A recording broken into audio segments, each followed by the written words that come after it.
Let's start off with a couple easy ones. So to solve an integral by using U substitution, we always need to start by picking U.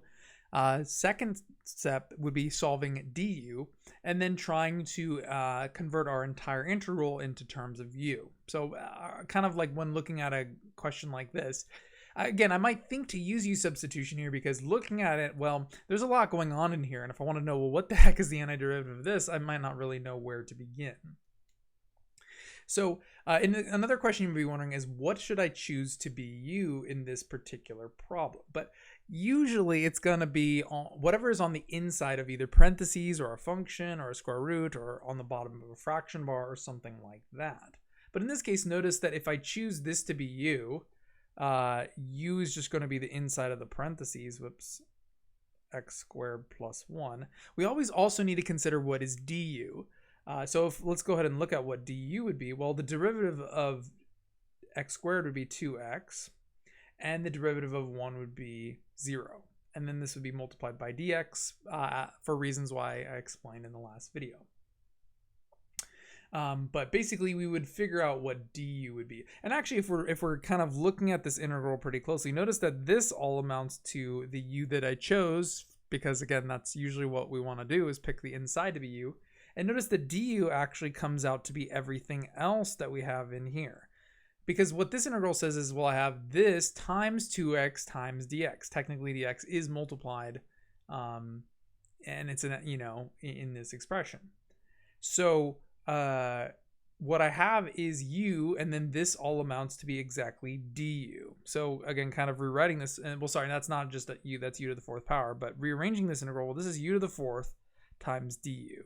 And again, hypothetically, you could rewrite this as, rewrite the order as this is x squared plus 1 to the 4th times 2x dx. But that's a step I would usually skip because it's implied that if the 2x dx amounts to du, all of that becomes du. But when you're showing your work or doing this on an exam, it's something where it might not always fit this nicely. Like in this example, it's like a perfect fit because as you can see, like when I chose this to be u to the 4th, everything else just happened to fit with the du. And we'll talk about what happens when that doesn't, when it's not so pretty.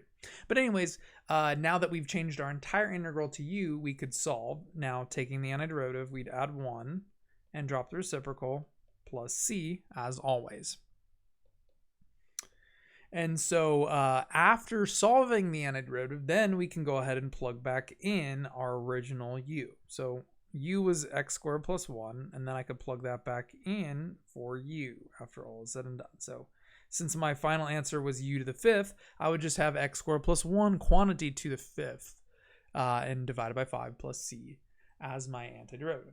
And as usual, you could check your answer by taking the derivative. This is something that's always a good thing to check, especially if you're not really sure if you're doing it right. So let's go ahead and do it in this particular case. If we took our answer and tried to solve the derivative, well, we would first get 5 based on the power rule. And we'd have to subtract 1 from the exponent. So basically taking the derivative of this part, I'd drop the 5, subtract 1, and leave the inside alone. And remember, by the chain rule, I'd have to multiply by the derivative of the inside. Which the derivative of x squared is 2x. And then c would go to 0.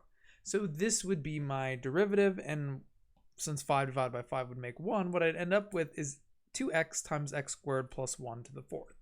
That's exactly what I had before. So again, this confirms my answer because this was my antiderivative of this, and what I just made sure is that the derivative of it returns back to the start, and they are opposites. Let's look at another example.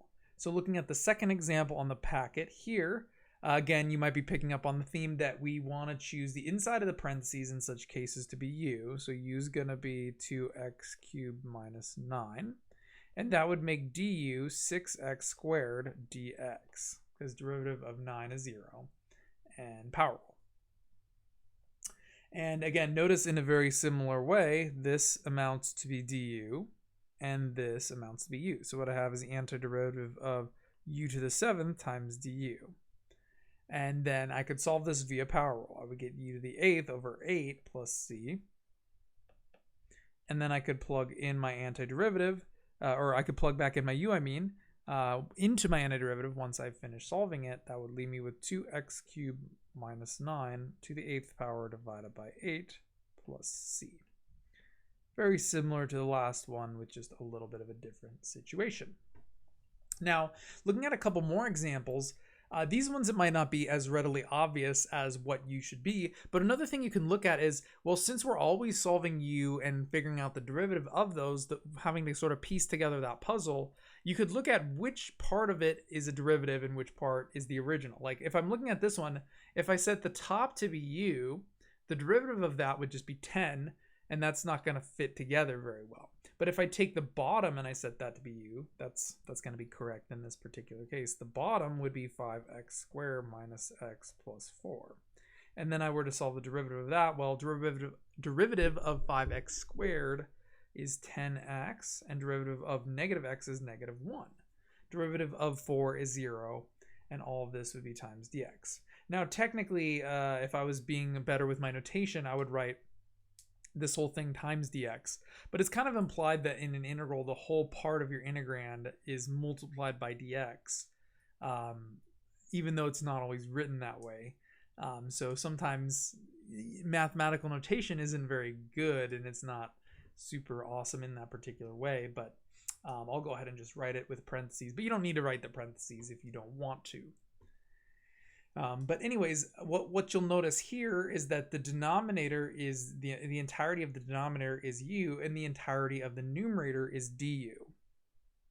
And again, without algebra here, what you could do is you could separate this as 1 over 5x squared minus x plus 4 times 10x minus 1 dx. Because in a fraction, if you're multiplying a fraction times the whole number, that will multiply into the numerator. So notice how I kind of writing it as 1 times 10 minus x, this is exactly equivalent to that. And what you can see here is I have this is just 1 over u, and then this would be du, because that's what I got right there. Or another way you could even write this is you can actually move the differential into the numerator of your fraction like this.